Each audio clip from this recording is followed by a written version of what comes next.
Bismillahirrahmanirrahim. Assalamualaikum warahmatullahi wabarakatuh. Bapak, Ibu, sahabat-sahabat semuanya, hari ini Minggu pagi tanggal 5 April tahun 2026, Masjid At-Taufiq Mulakidul Taji Juwiring Klaten seperti biasa sesudah Hari Raya Idul Fitri mengadakan kembali agenda rutin, kajian rutin setiap akad pagi, minggu pagi, Masjid At-Taufiq Taji Juwiring Klaten diadakan pengajian akad pagi, kultum subuh, kemudian dilanjutkan sarapan bersama jamaah. Semoga yang bersedekah untuk sarapan bersama di Masjid At-Taufiq Mulakidul Taji Juwiring Klaten rezekinya makin berkah, makin melimpah. Ini suasana di bagian persiapan konsumsi yang mempersiapkan sarapan bersama jamaah. Ada Mas Agus, Mas Farhan, dan Mas Hari. Semangat Mas Agus, semangat nggih. Nah, ini di dalam yang menyiapkan menu sarapan bersama jamaah.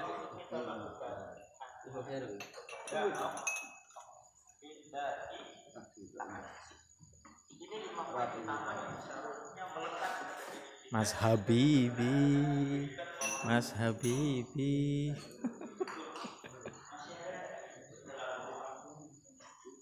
Jangan lupa selalu subscribe, like, and share channel YouTube kami ini untuk info-info menarik yang lainnya. Kita masuk ke dalam.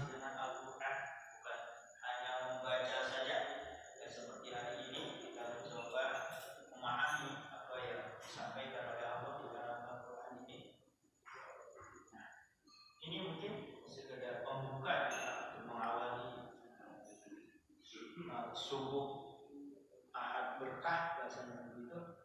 Mari kita benar-benar berupaya untuk meningkatkan keimanan kita, ketakwaan kita. Lebih jelas ciri-ciri orang mukmin itu wa idza tuliyat alaihim zadatuhum imanan.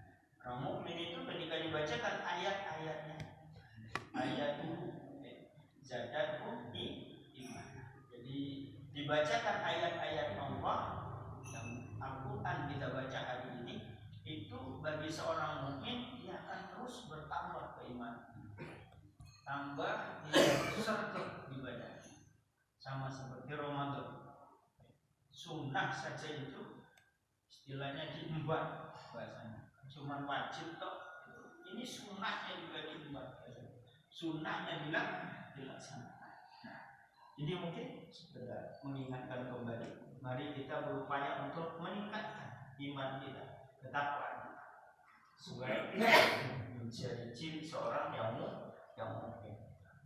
Bapak Ibu dan hadirin yang dirahmati Allah Subhanahu wa taala, langsung ke bulan surah Taubah. Ini ayatnya panjang, berarti cuma 2 saja. Panjang sekali. Panjang biasanya cuma 10 baris, lebih dari 15. A'udzu billahi minasy syaithanir rajim. Kalladzina min qablikum kanu ashadda minkum quwwatan wa aqsara amwalan wa aulada fastamta'u bi khalaqihim fastamta'tum bi khalaqikum kama istamta'a alladziina min qablikum bi khalaqihim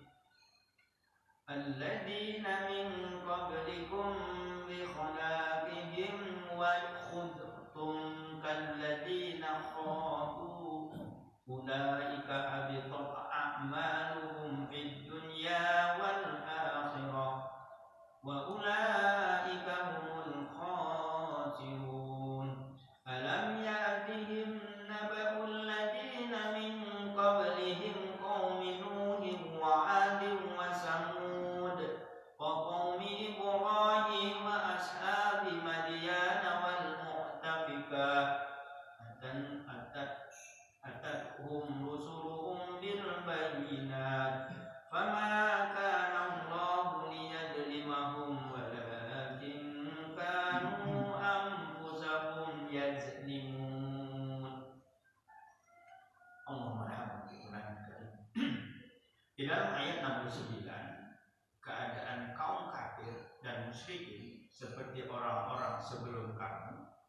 mereka lebih kuat daripada kamu, lebih banyak harta dan anak-anaknya, maka mereka telah menikmati bagiannya, dan kamu telah menikmati bagianmu sebagaimana orang-orang sebelummu menikmati bagiannya, dan kamu mempercakapkan hal-hal yang batil sebagaimana mereka percakapannya.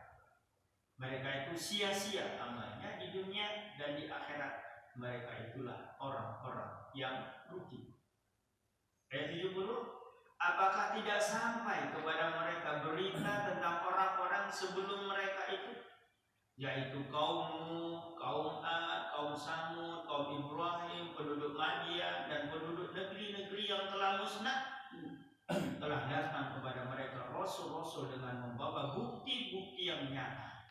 Allah tidak menzolimi mereka, tetapi mereka lah yang menzolimi diri mereka sendiri. Kita mundur ke belakang 68. Allah menjanjikan, maksudnya mengancam orang-orang munafik laki-laki dan perempuan dan orang kafir dengan neraka jahanam. Mereka kekal di dalamnya. Cukuplah neraka itu sebagai bagi mereka. Allah melaknat mereka dan mereka mendapat azab yang kekal.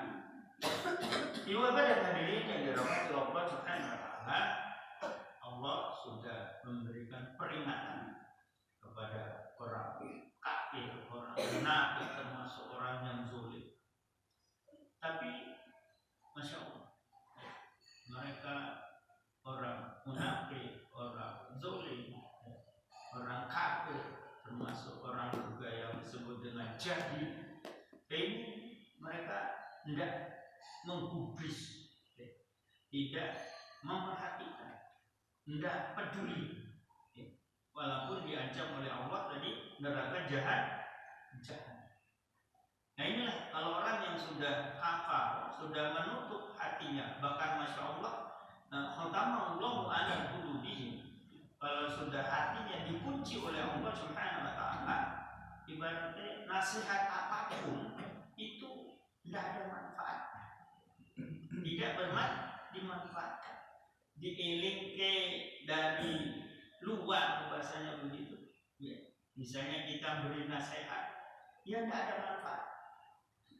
Kan saya sudah sering saya menemukan ketika mau diberikan masukan atau mengingatkan karena dia sepertinya nggak keke sholat misalnya begitu, termasuk Jumat saja tidak pernah kelihatan. Apa yang dia sampaikan? Aku urung untuk hidayah. Berapa orang selalu mengatakan aku urung untuk hidayah? Berarti nunggu wangsit dari Allah, bahasanya begitu. Jadi kalau Allah menyuruhnya bahasanya sholat, mungkin dia akan sholat. Allah menyuruhnya berbuat kebaikan, mungkin dia begitu. Ngenten. Jadi tidak ada upaya sama sekali untuk menjemput hidayah, menjemput petunjuk. Padahal petunjuk itu sudah di depan mata. Ya, ketika kita baca misalnya di dalam surah Fatihah, ya, kita selalu membaca ihdinas siratal mustaqim. Ya Allah, tunjukkan al-huda. Padahal hudanya sudah ada di depan kita, yaitu Al-Quran. Kalau orang yang wajib, tidak mau dibaca, tidak mau dipahami, tidak mau diamalkan, ya gimana? Bacanya saja tidak.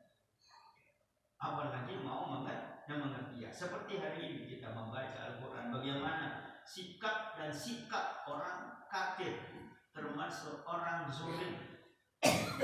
Bahkan ujung ayatnya tadi sudah jelas-jelas, Allah tidak menzolimi mereka, tapi mereka lah yang menzolimi diri sendiri. Diberikan petunjuk oleh Allah, orang tidak tekun.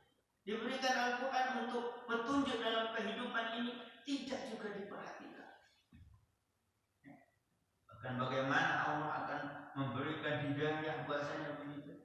Ya, kita di dalam surah Al-Baqarah ayat di depan tadi, ulaika hudam min rabbihim wa ulaika humul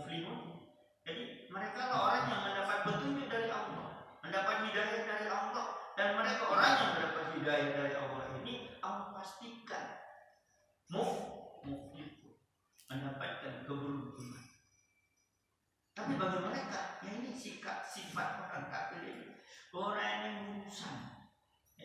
Seperti kita lihat bagaimana mereka orang Yahudi, orang Nasrani, yang mereka tidak mau kembali, tidak mau bertobat. Kita lihat bagaimana mereka selalu saja bahasanya begitu. Ya seperti kita lihat sekarang ada world of peace, kejadian perdamaian, tapi sampai sekarang Gaza itu dibombardir. Bahkan sekarang ini mereka membuat keputusan, buat undang-undang tawanan Palestina semuanya dihukum mati. Coba, begitu, masya Allah, zolimnya mereka. Bahkan di penjara itu Pak, masya Allah, kita mengerikan. Yang perempuan bagaimana diperlakukan, yang laki-laki juga begitu. Masya Allah, bahkan mereka disuruh makan, minum babi, bahasa kencing sekali itu bahasanya begitu. Jadi memang mengerikan dia. Nauzubillah. Ibu bapak dan hadirin yang dirahmati Allah Subhanahu wa taala. Nah, mengenai kelebihan mereka ini kita lihat mereka itu sangat kaya, orang-orang kafir, orang munafik, bahkan orang sulit. Mereka masya Allah. Coba lihat bagaimana di Indonesia ini negara kita dikuasai oleh orang-orang kafir. Lihat bagaimana negara kita, harta kekayaan kita, hasil-hasil bumi kita, itu kan yang menguasai orang kafir semua. Bahkan kekayaannya itu sampai ribuan triliun. Kita tidak ada umat Islam yang kekayaannya itu sebanyak itu, tidak ada. Kecuali mungkin di Arab Saudi barangkali. Tapi di Indonesia ini tidak ada kita umat Islam yang kekayaannya itu sampai ribuan triliun. Kalau organisasi baru satu Pak, mohon maaf ya, organisasi baru satu yang punya kekayaan harta bahasanya begitu sampai triliunan, yaitu Muhammadiyah. Kekayaannya masya Allah, kekayaan bahkan masya Allah, pendidikan di mana-mana. Bapak Ibu dan hadirin yang dirahmati Allah Subhanahu wa taala, memang ketika kita melihat duniawi, orang-orang kafir ini untuk duniawi yang mereka itu menguasai.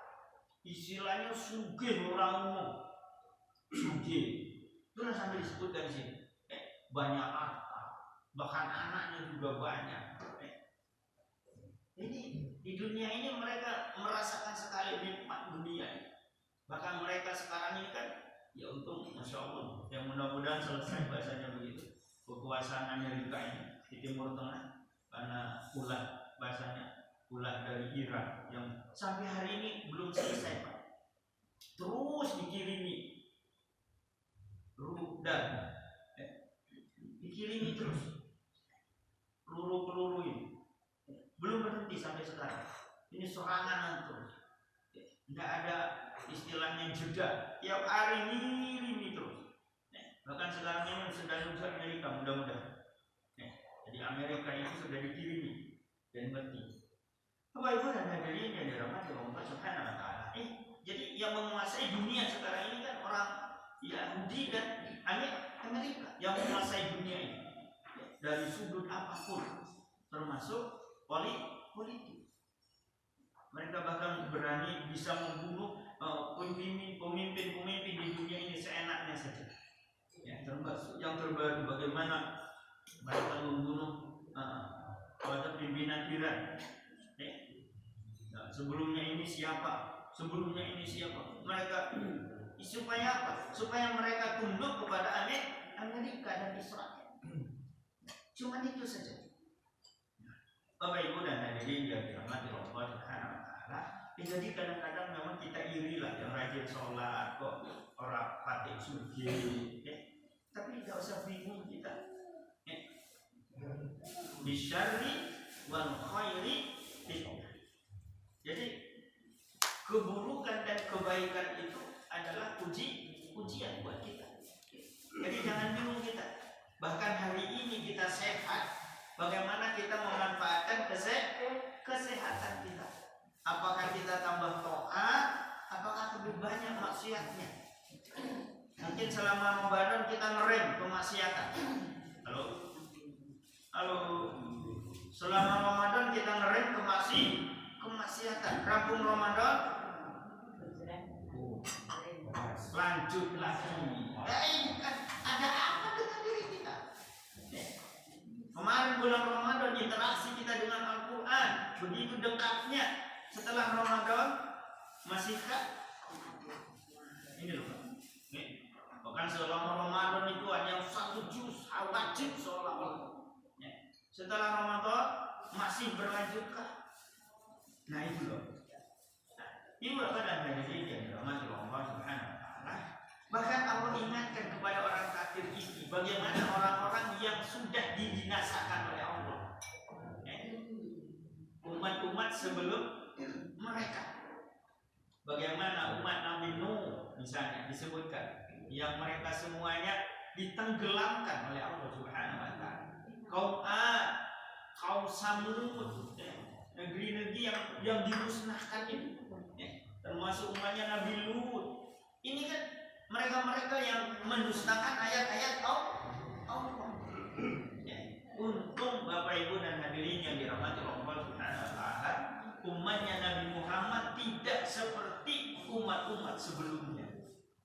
Nah, kalau umpamanya Nabi Muhammad itu kesel, bahasanya begitu, berdakwah walaupun cuma sebentar, bahasanya begitu, hanya berapa tahun.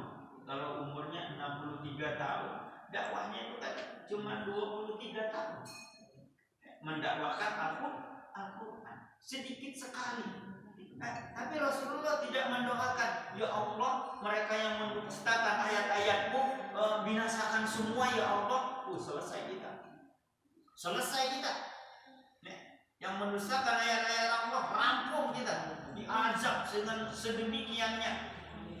Tapi memang sengaja bahasanya Allah yang dengan maha bijaknya, dengan rahman dan rahimnya, yang kita yang banyak dosa ini, termasuk saya mungkin banyak dosanya ini, tidak langsung diazab, masih diberikan kesempatan untuk bertobat, masih diberikan kesempatan untuk memperbaiki diri. Ibu Bapak dan hadirin yang dirahmati Allah Subhanahu wa taala. Nah, menarik tadi sudah saya sampaikan bahwa Allah tidak menzolimi mereka. Siapa yang menzolimi itu? Iya, diri kita sendiri bahasanya. Mereka lah yang menzolimi diri sendiri. Coba dikasih petunjuk malah cuek, dikasih petunjuk malah orang dikasih. Nah inilah orang-orang yang tidak peduli dengan petunjuk-petunjuk Allah, mereka seolah-olah sama dengan menzolimi diri sendiri. Sudah sering saya sampaikan, apapun yang diperintahkan oleh Allah itu tidak ada kebaikan sedikit pun yang diterima oleh Allah. Sambil makan nggak apa-apa. Coba hari ini kita kalau nggak makan hari ini, untuk siapa coba makan ini? Halo? Kita makan pagi ini untuk siapa juga? Allah dapat kebahagiaan? Tidak ada. Kita makan hari ini biar kita punya tenaga mungkin nanti, supaya kita punya tenaga, bisa bekerja lebih kuat. Baik. Ya, ibu bapak dan hadirin yang dirahmati Allah Subhanahu wa taala, monggo dari ayat yang kita baca ini, yang pertama, monggo janganlah kita merasa bahwa kebaikan yang diberikan oleh Allah ini kita ingkar. Hari ini kita diberikan kesehatan, mari kita manfaatkan sebaik-baiknya. Semakin soleh kita, semakin berakhlak kita, semakin baik interaksi kita kepada Al-Quran, semakin kita banyak memperbaiki, memanfaatkan waktu dengan sebaik-baiknya. Bahkan Allah sudah mengancam kita dengan sumpahnya. Dalam surah Al-Asr sudah jelas-jelas kita diberikan peringatan oleh Allah. A'udzubillahi minasyaitonir rajim. Wal 'asri innal insana lafi khusr. Jadi dengan waktu yang diberikan oleh Allah ini, semua kita kalau kita tidak mampu memanfaatkan waktu ini dengan sebaik-baiknya, pasti rugi, dipastikan. Nah, sering saya gambarkan, sengaja saya ulang-ulang. Nek dino iki urung iso maca Quran, ora gelem sinau. Lah kira-kira sesuk saged boten? Halo, sesuk saged boten? Lah iya, jadi kudu sinau. kudu milu sinau. Insya Allah lama-lama bisa, tapi kita tidak ada yang mau. Udah kayak semua Quran wis kau pokok yang penting aku dibuat-buat ya nggak bisa Pak Bu. Nggak mungkin aku ngerti-ngerti awak dhewe dapat wangsit, ngerti-ngerti bisa maca Quran, ngerti-ngerti hafal Quran, ngerti-ngerti paham Quran. Nek ora sinau tidak belajar. Nah ini, monggo. Jadi apalagi jelas perubahan itu kembali kepada diri. Mau berubah atau tidak? Innallaha la yughayyiru ma biqaumin hatta yughayyiru ma yanfusihim. Allah tidak akan berubah apapun yang ada pada diri kita. Jadi, raisa maca Quran, ra gelem sinau, ra mau ngaji, yo sampai mati pun tidak akan bisa bahasanya. Nah ini mungkin sekedar apa yang perlu saya sampaikan. Mari kita hindarkan kekafiran, hindarkan kemunafikan, hindarkan kezaliman kita, bahkan hindarkan kejahilan kita. Wes butuh ora gelem sinau yo tetap butuh bahasanya begitu. Nah, akibat kebodohan inilah yang akan menjadi kesengsaraan buat kita. Kesengsaraan bukan dunia saja, kesengsaraan sampai dengan akhir. Hanya ini yang perlu saya sampaikan. Mudah-mudahan Allah terus membukakan pintu hati kita untuk menambah ilmu iman dan ketakwaan kita sampai kita dipanggil dalam keadaan husnul khatimah. Lebih dan kurang sama maaf kalau bisa kita tutup dengan kafaratul majelis. Subhanallah bihamdika asyhadu an la ilaha illa anta astaghfiruka wa atubu ilaik. Assalamualaikum warahmatullahi wabarakatuh.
Alhamdulillah minggu pagi ini sudah selesai pengajian akad pagi dan sarapan bersama jamaah di Masjid At-Taufik Mula Kidul Taji Juwiring Klaten.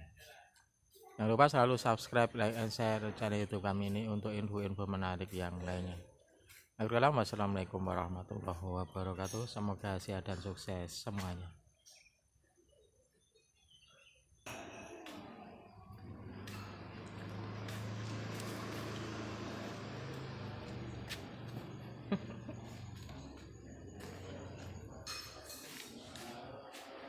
Masih ngantuk ya?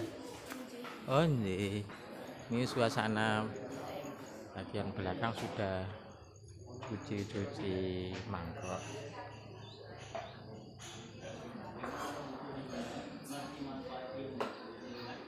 Kan semakin spesial.